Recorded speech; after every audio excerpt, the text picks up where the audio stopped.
hello, hello. Good evening, good evening, good evening, good evening, good evening. Good evening, good evening, good evening. Hello, hello, hello.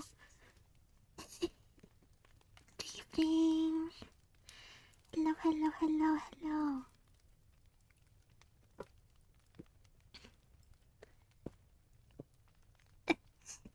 It's Christmas. It's Christmas. Hello, get nice and cozy.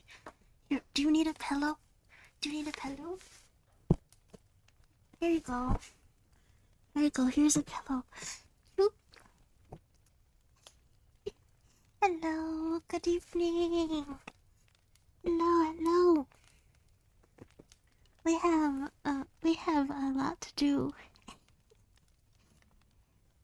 We have a lot to do this evening. It's a little dark in here. Give me one moment.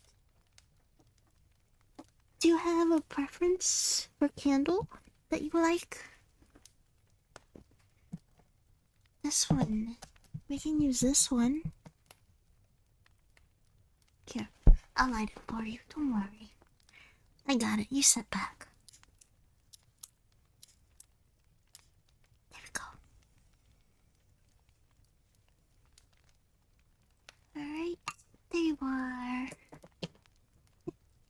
Hello, hello. Can you see me now? Can you see me now? You have the Gwen's palette? No, no, no, I don't have that. I'm sorry. Here, get nice and cozy. Here, do you want some hot cocoa? Here, how many scoops do you want? How many scoops would you like? Here, I'll just put a bunch in.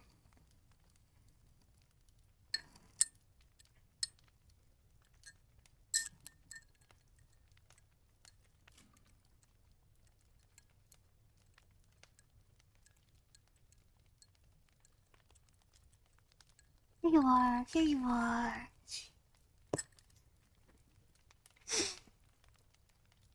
Tomorrow is Christmas Eve. There's not much to do. I still have to wrap your present though. Here, can you look away for a second? I'm gonna wrap it for you, real quick. Just give me one moment, okay? Stay there. Stay right there. Stay right there.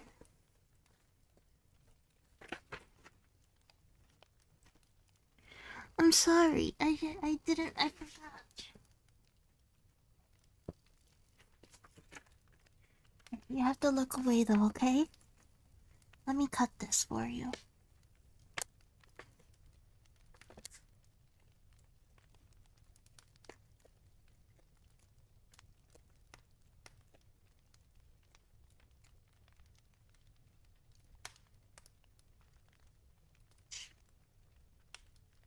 Lapon's a gift? No, no, no. This is your gift. Here.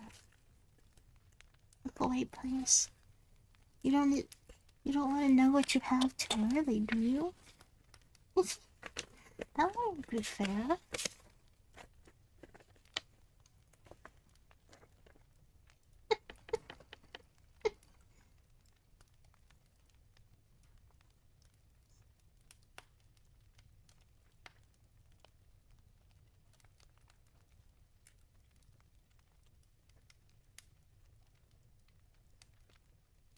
Okay, one moment. I'm gonna move this candle really quick, okay? Give me just a moment.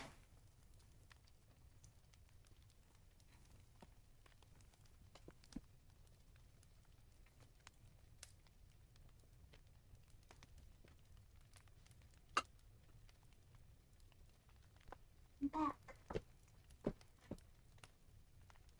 Hello, I'm back. Here, let me fluff your pillow for you. Lay down.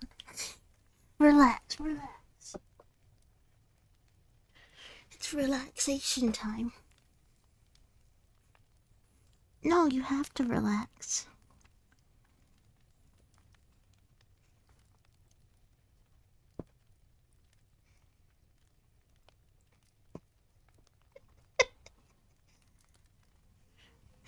It's gaming time. It's not gaming time. Relax. Why don't I... Why don't I just... Are you relaxed now? Are you relaxed now?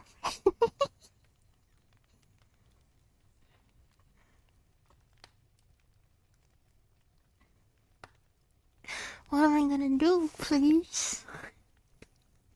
Please relax, please. I'll ask you nicely. Please relax. You've had a very rough year.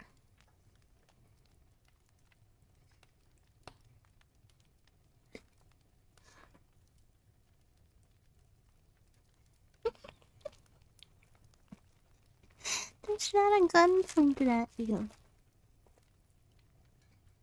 I'm just trying to wrap your present. Here's your hot cocoa. You forgot it. There you go.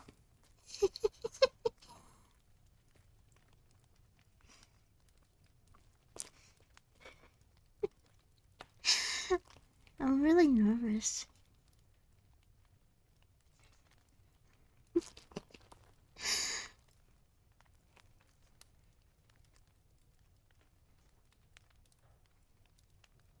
Just relax. Here. Take nice deep breaths, okay? Take nice deep breaths.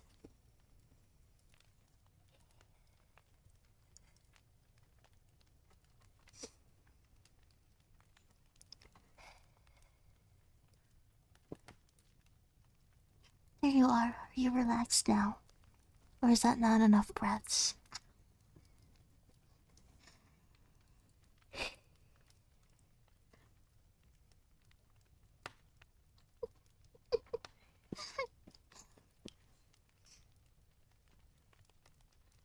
You're nice and comfy.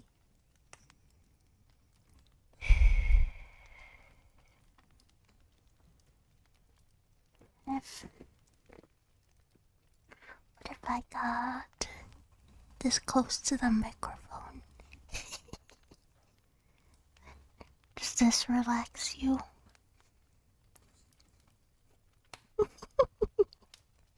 Is this relaxing enough?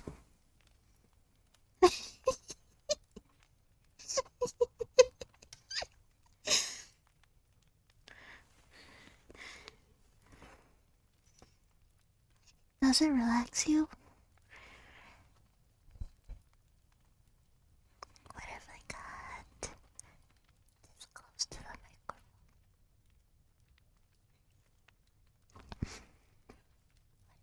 It's this close.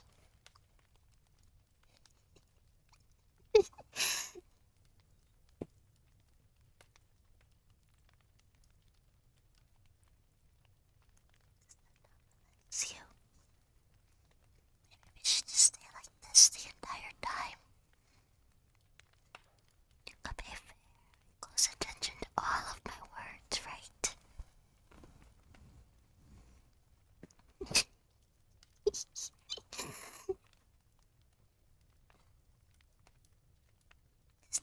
Is this relaxing?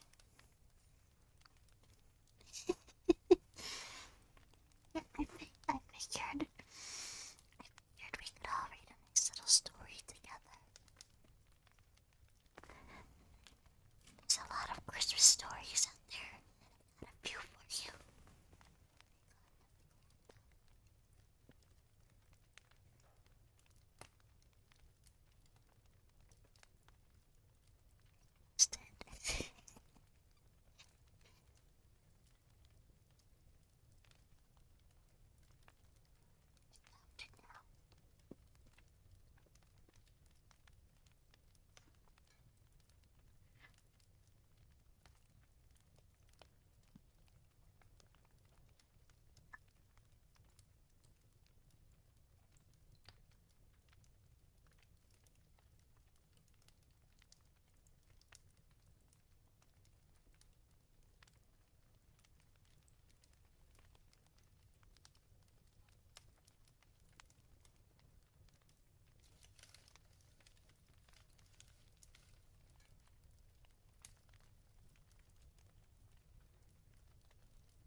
talk a little louder.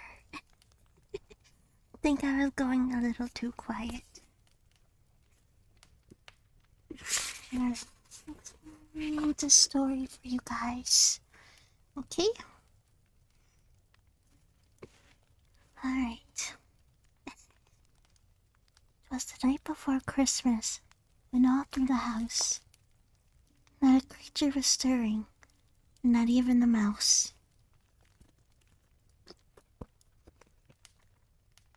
The stockings were hung by the chimney with care, in hopes that St. Nicholas soon would be there. The children were nestled all snug in their beds, while visions of sugar plums danced in their heads.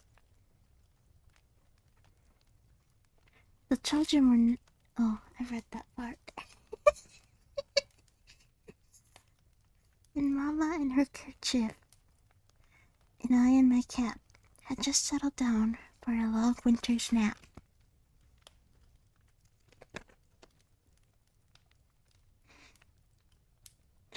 When out on the lawn there arose such a clatter, I sprang from the bed to see what was the matter. Away to the window I flew like a flash, tore open the shutters, and threw up the sash.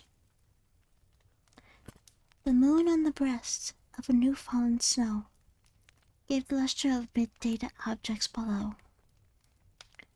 When what to my wondering eyes should appear but a miniature sled and 8 tiny reindeer.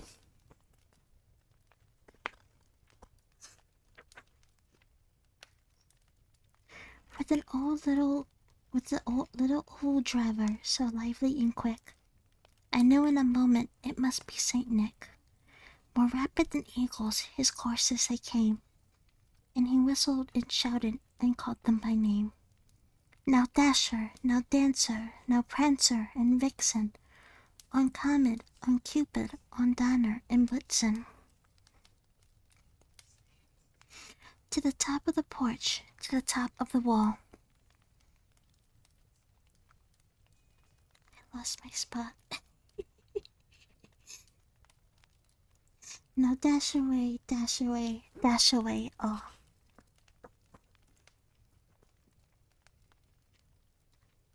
As dried leaves that before the wild hurricane fly, when they meet with an obstacle, mount to the sky, so up to the housetop the courses they flew, with the sleigh full of toys and St. Nicholas new. And then, in a twinkling, I heard on the roof the prancing and pawing of each little hoof. As I drew in my hand and was turning around, down the chimney St. Nicholas came with a bound. He was dressed in all fur from his head to his foot, and his clothes were all tarnished with ashes and soot. A bundle of toys he had flung on his back, and he looked like a peddler just opening his pack. His eyes, how they twinkled, his dimples, how merry. His cheeks were like roses, his nose like a cherry. His droll little mouth was drawn up like a bow, and the beard of his chin was as white as the snow.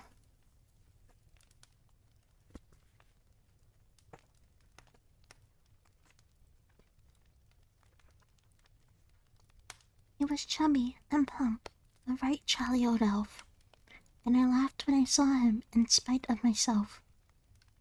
A wink of his eye and a twist of his head soon gave me to know I had nothing to dread.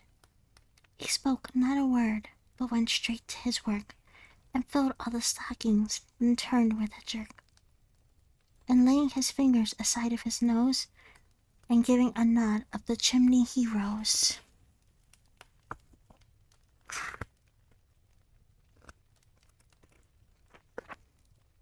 He sprang to his sleigh, to his team gave a whistle, and away they all flew, like the down of a thistle. And I heard him exclaim, ere he drove out of sight, "Merry Christmas to all, and to all a good night." Do you like when I read to you?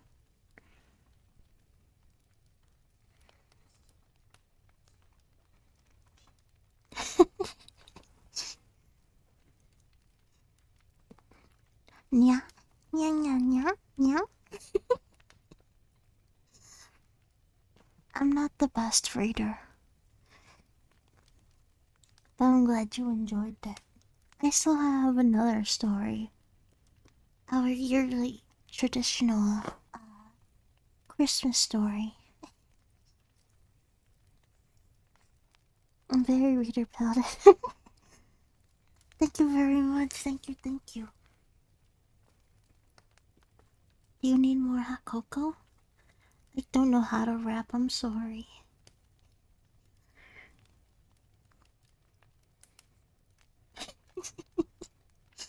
My heart is beating so fast. Wait, can you hear it?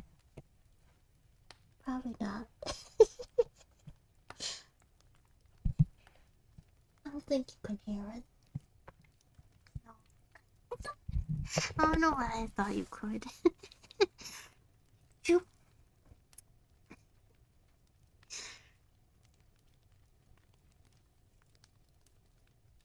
Alright, let me find the other story for you. I used to have a bookmark in here. My cat stole it. He took it. So my pages are a little messed up, and I didn't realize it until I started the stream. I'm sorry.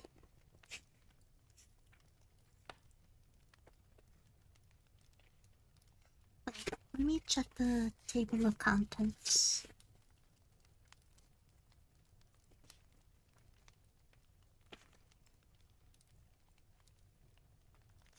I found it.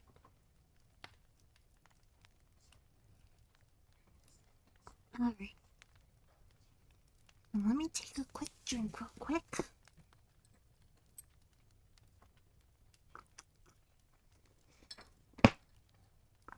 That was very loud, I'm sorry. Alright. This story is The Velveteen Rabbit, aka How Toys Become Real.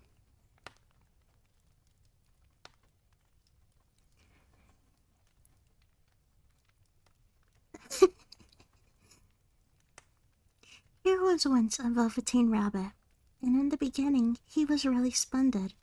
He was fat and bunchy, as a rabbit should be. His coat was spotted brown and white. He had real thread whiskers, and his ears were lined with pink satin. On Christmas morning, when he sat wedged on the top of the boy's stocking, with a sprig of holly between his paws, the effect was charming. There were other things in the stocking: nuts and oranges, and a toy engine, and chocolate almonds, and a clockwork mouse. But the rabbit was quite the best of all. For at least 2 hours the boy loved him, and then aunts and uncles came to dinner. There was a great rustling of tissue paper and unwrapping of parcels, and in the excitement of looking at all the new presents, the Velveteen Rabbit was forgotten. For a long time he lived in the toy cupboard or on the nursery floor, and no one thought very much about him. He was naturally shy and only made of velveteen. Some of the more expensive toys quite snubbed him. The mechanical toys were very superior and looked down upon everyone else. They were full of modern ideas and pretended they were real. The model boat, who had lived through 2 seasons and lost most of his paint, caught the tone from them and never missed an opportunity of referring to his rigging in technical terms. The rabbit could not claim to be a model of anything, for he didn't know what real rabbits existed. He thought they were all stuffed with sawdust like him, and he understood that sawdust was quite out of date and should never be mentioned in modern circles. Even Timothy, the jointed wooden lion, was made by the disabled soldiers and should have had broader views, put on airs, and pretended he was connected with the government. Between them all, the poor little rabbit was made to feel himself very insignificant and commonplace. And the only person who was kind to him was the Skin Horse.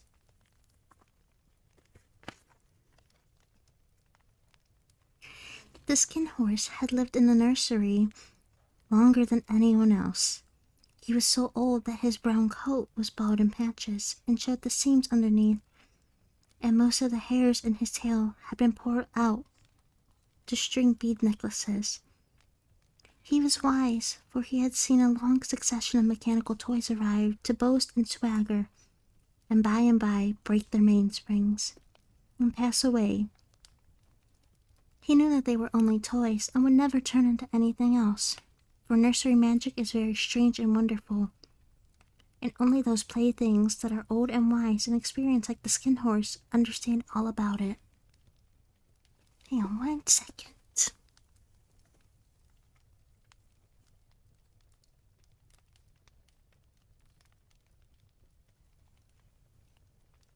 Sorry about that. "What is real?" asked the rabbit one day, when they were lying side by side near the nursery fender before Nana came in to tidy the room. "Does it mean having things that buzz inside of you and stick out handle?" "Real isn't how you are made," said the Skin Horse. "It's a thing that happens to you. When a child loves you for a long, long time, not just to play with, but really loves you, then you become real." "Does it hurt?" asked the rabbit. "Sometimes," said the Skin Horse, for he was always truthful. "When you are real, you don't mind being hurt." "Does it happen all at once? Like being wound up?" he asked, "or bit by bit?" "It doesn't happen all at once," said the Skin Horse. "You become. It takes a long time. That's why it doesn't happen often to people who break easily, or have sharp edges, or have to be carefully kept. Generally, by the time you are real, most of your hair has been lopped off, and your eyes drop out, and you get loose in the joints and very shabby. But these things don't matter at all, because once you are real, you can't be ugly, except to people who don't understand." "I suppose you are real," said the rabbit, and then he wished he had not said it, for he thought the Skin Horse might be sensitive. But the Skin Horse only smiled. "The boy's uncle made me real," he said. "That was a great many years ago.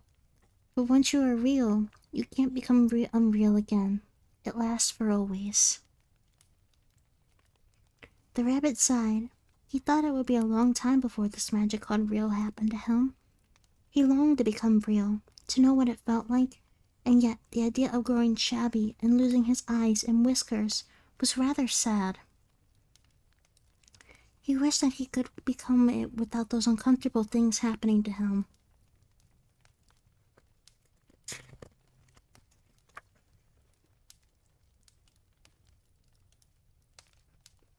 One evening, when the boy was oh, I missed the part. I'm sorry. There's a person called Nana who ruled the nursery. Sometimes she took no notice of the playthings lying about, and sometimes, for no reason whatever, she went swooping about like a great wind and hustled them away in cupboards. She called this tidying up. And the playthings all hated it, especially the tin ones. The rabbit didn't mind it so much, for wherever he was thrown, he came down soft. One evening, when the boy was going to bed, he couldn't find the china dog that he always slept with. Nana was in a hurry, and it was very much trouble to hunt for china dogs at bedtime, so she simply looked about her, and seeing that the toy cupboard door stood open, she made a swoop. "Here," she said, "take your old bunny. He'll do to sleep with you." And she dragged the rabbit out by one ear and put him into the boy's arms.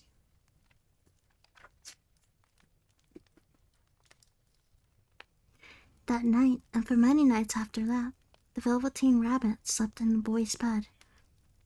At first he found it rather uncomfortable, for the boy hugged him very tight, and sometimes he rolled over on him. And sometimes he pushed him so far under the pillow that the rabbit could scarcely breathe. And he missed, too, those long moonlight hours in the nursery, when all the house was silent, and his talks with the Skin Horse. But very soon he grew to like it, for the boy used to talk to him and made nice tunnels for him under the bedcloth. and he said they were like the burrows the real rabbits lived in. And they had splendid games together and whispers when Nana had gone away to supper and left the night light burning on the mantelpiece. And when the boy dropped off to sleep, the rabbit would snuggle down close under his little warm chin and dream, with the boy's hands clasped close around him all night long. And so time went on, and the little rabbit was very happy. So happy that he never noticed how his beautiful velveteen fur was getting shabbier and shabbier, and his tail becoming unsewn, and all the pink rubbed off his nose where the boy had kissed him.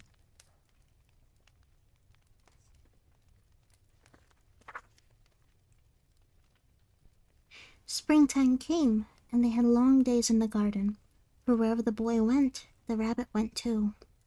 He had rides in a wheelbarrow, and picnics on the grass, and lovely fairy huts built for him under the raspberry canes behind a flower border.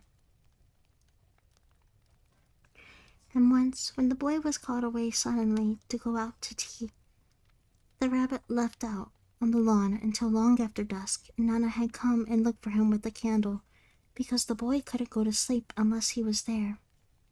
He was wet through the dew and quite earthy from diving into the burrows. Nana had grumbled as she rubbed him off with the corner of her apron. "You must have your old bunnies," she said. "Fancy all that fuss for a toy." The boy sat up in bed and stretched out his hands. "Give me my bunny," he said. "You mustn't say that. He isn't a toy. He's real." When the little rabbit heard that, he was happy, for he knew that what the Skin Horse said was true at last. The nursery magic had happened to him, and he was a toy no longer. He was real. The boy himself had said it.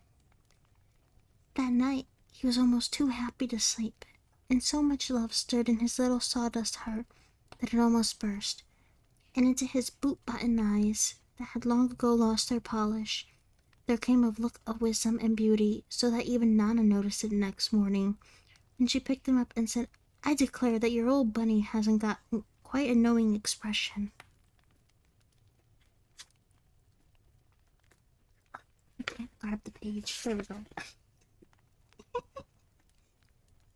That was a wonderful summer. Near the house where they lived, there was wood, and in the long June evenings the boy liked to go there after tea to play. He took the Velveteen Rabbit with him, and before he wandered off to pick flowers or play at the brigands among the trees, he always made the rabbit a little nest somewhere among the bracken, where he would be quite cozy, for he was a kind-hearted little boy, and he liked the bunny to be comfortable. One evening, while the rabbit was lying alone, watching the ants that ran to and fro between his velvet paws in the grass, he saw two strange beings creep out of the tall bracken near him.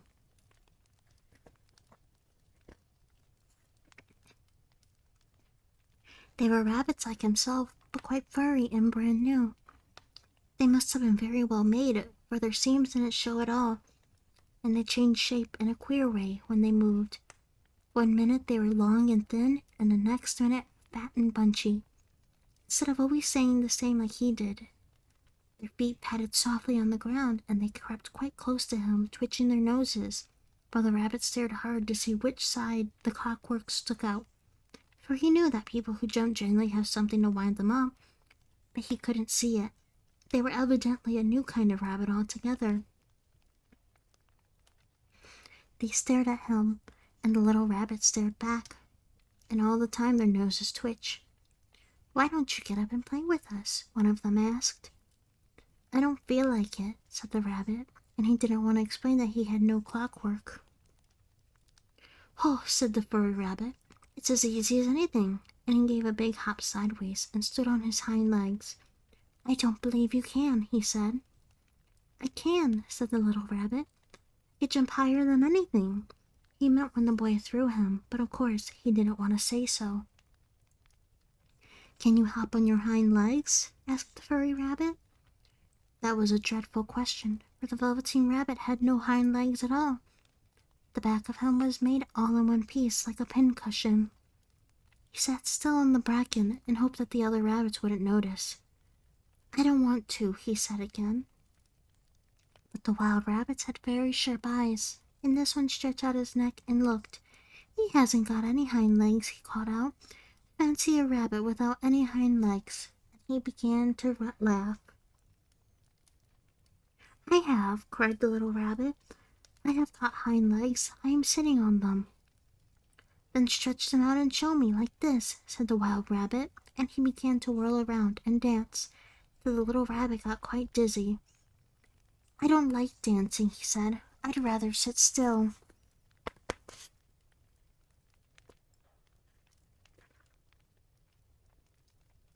But all the while he was longing to dance, for a funny new tickly feeling ran through him, and he felt he would give anything in the world to be able to jump about like these rabbits did.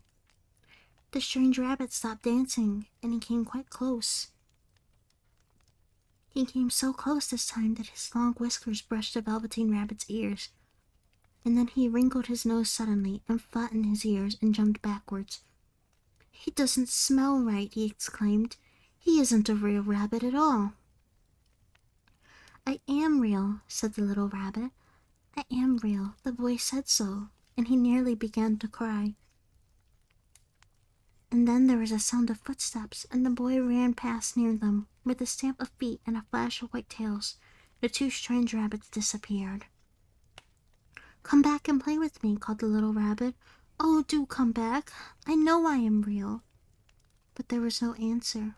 Only the little ants ran to and fro, and the bracken gently swayed where the two strangers had passed. The Velveteen Rabbit was all alone. Oh dear, he thought. Why did they run away like that? Why couldn't they stop and talk to me? For a long time he lay very still, watching the bracken and hoping that they would come back. But they never returned, and presently the sun began to sink lower and the little white moths fluttered out, and the boy came and carried him back home.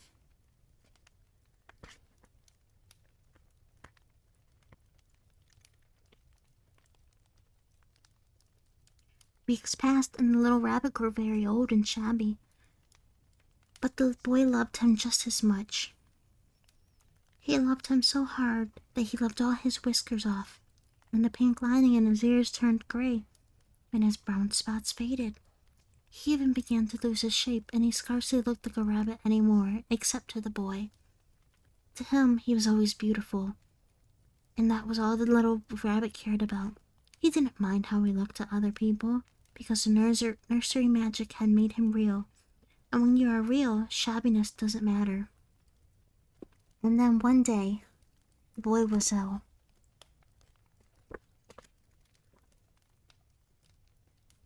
His face grew very flushed, and he talked in his sleep, and his little body was so hot that it burned the rabbit when he held him close.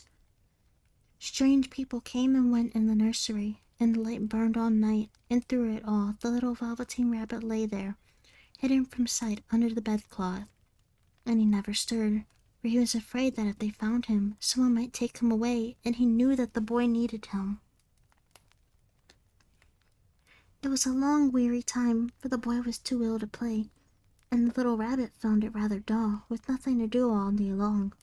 But he snuggled down patiently, and looked forward to the time when the boy would be well again, and they would go out in the garden amongst the flowers and the butterflies, and play splendid games in the raspberry thicket like they used to.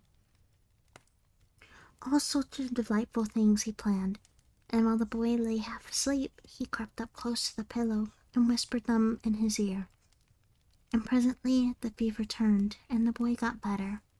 He was able to sit up and look at picture books, while the little white rabbit cuddled close to his side, and one day they let him get up and dress. The boy was going to the seaside tomorrow. Everything was arranged, and it only remained to carry out the doctor's orders. They talked about it all the while the little rabbit lay under his bedclothes, cloth, with just his head peeping out, and listened.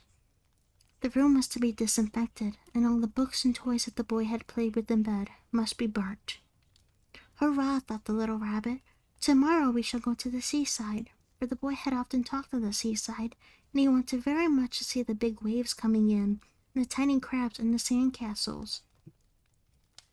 Just then, Nana caught sight of him. "How about this old bunny?" she asked. "That?" said the doctor. "Why, it's a mass of scarlet fever germs. Burn it at once." "What? Nonsense. Get him a new one. He mustn't have that any more." And so the little rabbit was put into a sack with the old picture books and a lot of rubbish, and carried out to the end of the garden behind the fowl house. That was a fine place to make a bonfire. Only the gardener was just too busy to attend to it. He had the potatoes to dig and the green peas to gather, but next morning he promised to come quite early and burn the whole lot.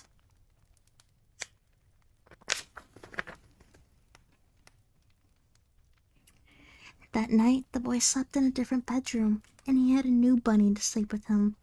It was a splendid bunny, all white plush with real glass eyes, but the boy was too excited to care very much about it, for tomorrow he was going to the seaside, and that in itself was such a wonderful thing that he could think of nothing else.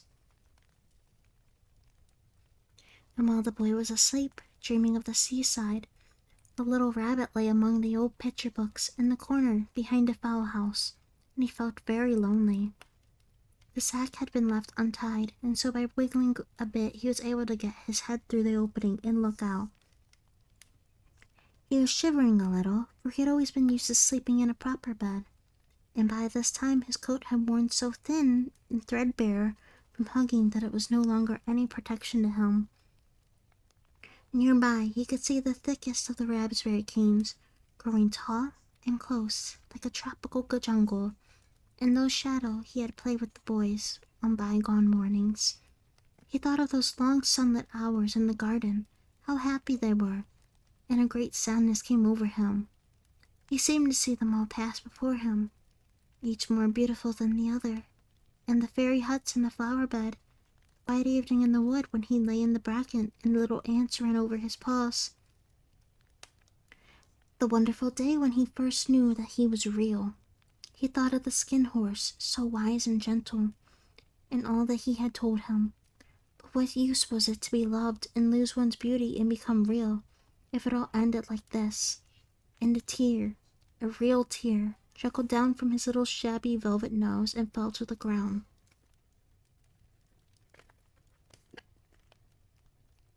And then a strange thing happened, for where the tear had fallen a flower grew out of the ground. A mysterious flower, not at all like any that grew in the garden. It had slender green leaves and the color of emeralds. In the center of the leaves a blossom like a golden cup. It was so beautiful that the little rabbit forgot to cry and just lay there watching it, and presently the blossom opened and out stepped a fairy. She was quite the loveliest fairy in the whole world. Her dress was a pearl and dewdrops, and there were flowers around her neck and in her hair, and her face was like the most perfect flower of all. And she came close to the little rabbit and gathered him up in her arms, kissed him on his velveteen nose that was all damp from crying. "Little rabbit," she said, "don't you know who I am?" The little rabbit looked up at her, and it seemed to him that he had seen her face before but couldn't think of where. "I am the nursery magic fairy," she said. "I take care of all the playthings that the children have loved.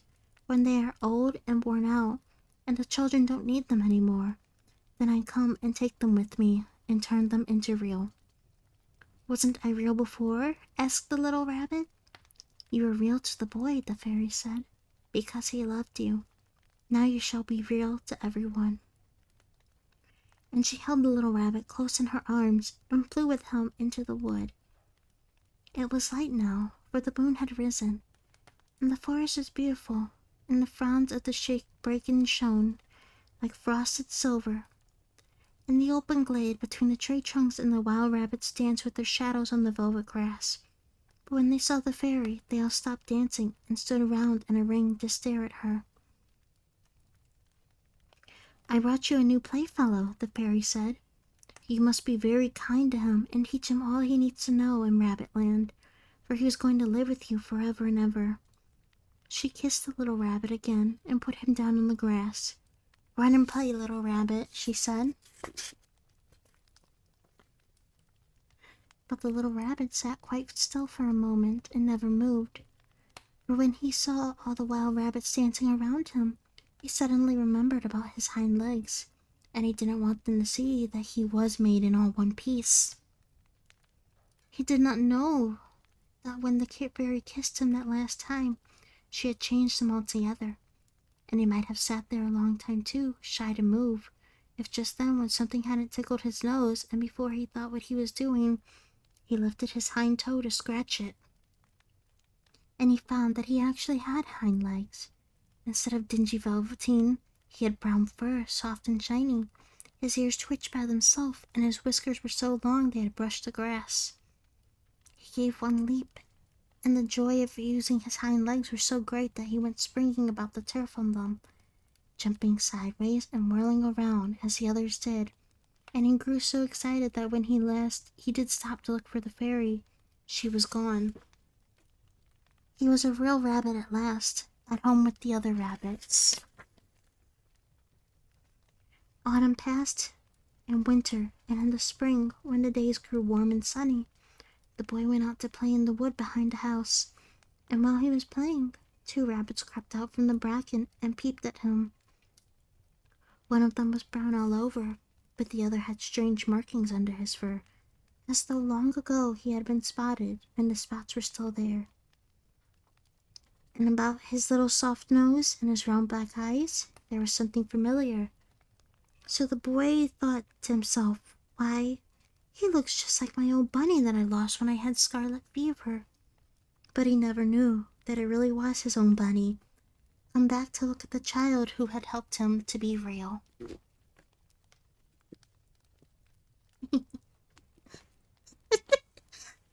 What is that emote? A very bittersweet story.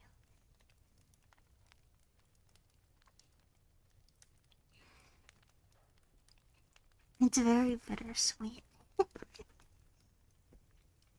The Velveteen Rabbit is one of my favorite stories.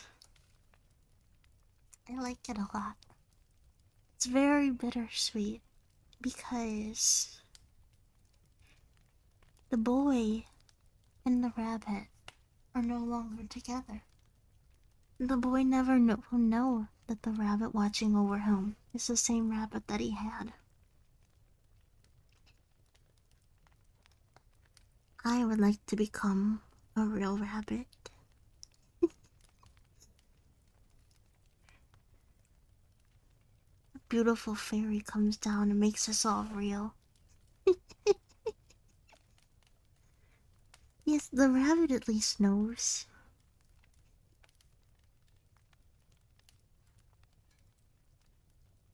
It's a good story. It's my favorite Christmas story. Christmas time is usually when you get to be with the people who you care about a lot. And that's why I'm gonna be streaming until Christmas. So that way I could be with the people who I know care about me a lot. And if you need time to step away, or if you want someone to be with that cares about you, we'll be together. That sounds corny. It sounds lame. Choo.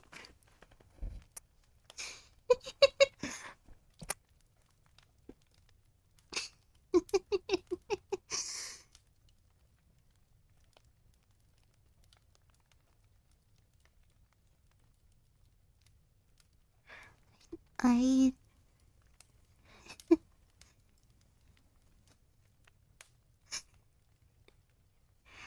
I didn't have any more planned.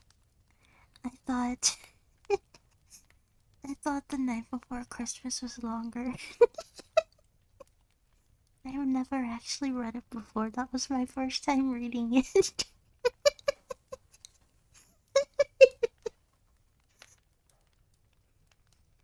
thought it was longer. I thought it was at least a chapter.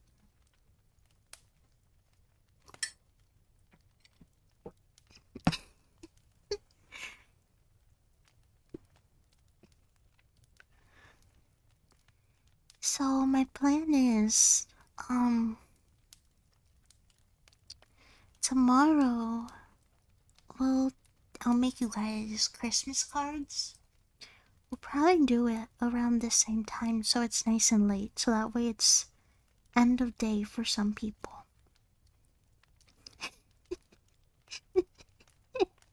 We always forget. But that way, if you want to wind down after all your festivities, you could come over here and wind down for a bit. I mean, if you want, I'm not forcing you.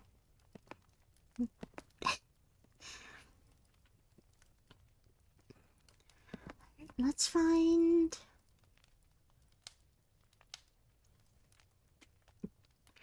Thank you very much. This is this is very embarrassing. My face is very red. I'm a little shy with this. Um, but thank you very much. Thank you very much for coming, and I hope that this was a satisfactory Batsu game for you. Alright, let's. Thank you very much, Oyachu. I'll see you guys.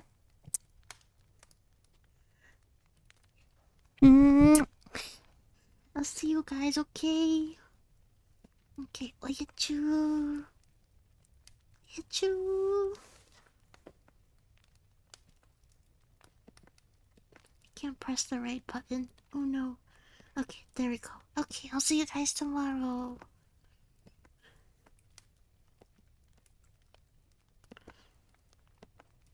I never see you anymore.